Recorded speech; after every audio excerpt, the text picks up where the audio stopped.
జగన్ జమానాలో నిరంతరం పబ్లిక్తో ఇంటరాక్ట్ అయినటువంటి ఎమ్మెల్యే కేతిరెడ్డి. తను కూడా ఓటమి పాలవడం అన్నది మాత్రం అనూహ్యమైనటువంటి అంశం. అయితే ఇప్పుడు వరుసగా కేసులు వేధింపులకి పాల్పడుతున్నటువంటి దశలో ఒక సెటైర్, పేలిపోయే సెటైర్ వేసుకొచ్చారు. ఏంటంటే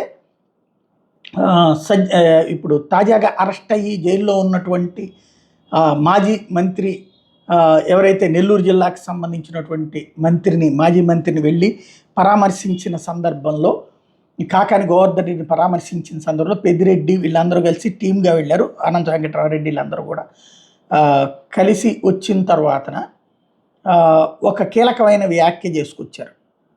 జైళ్ళను కొంచెం బాగా చేయండి, డెవలప్ చేయండి, మోడర్నైజ్ చేయండి, ఆధునీకరించండి. మీరు స్కూళ్ళు, హాస్పిటల్ ఎట్లాగో నాశనం చేస్తున్నారు. జగన్ టైంలో అవన్నీ బాగు చేశాడు.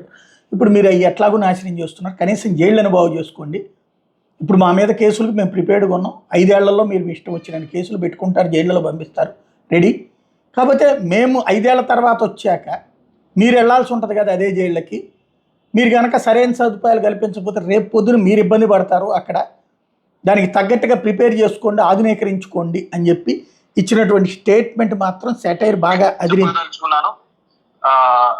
ఈరోజు ప్రభుత్వాన్ని ఎలాగో అయితే మా మీద కేసులు ఇవన్నీ 4 ఏళ్ళు మాకు తప్పవు.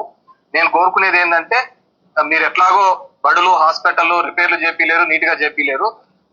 నెక్స్ట్ అయినా మీకు ఇది చాలా అవసరం పడుతుంది. ఈ సెంట్రల్ జైల్స్ అన్ని కూడా దాన్ని రెనోవేట్ చేసేసి మంచి కండిషన్స్ పెట్టుకుంటే రేపు పొద్దున మీకు కూడా ఉపయోగపడతాయి. కాబట్టి అది డెఫినెట్ గా చేయాలని చెప్పేసి మేము అనుకుంటున్నాం. ఇది ఈ సెటైర్ బాగా వైరల్ అవుతుంది.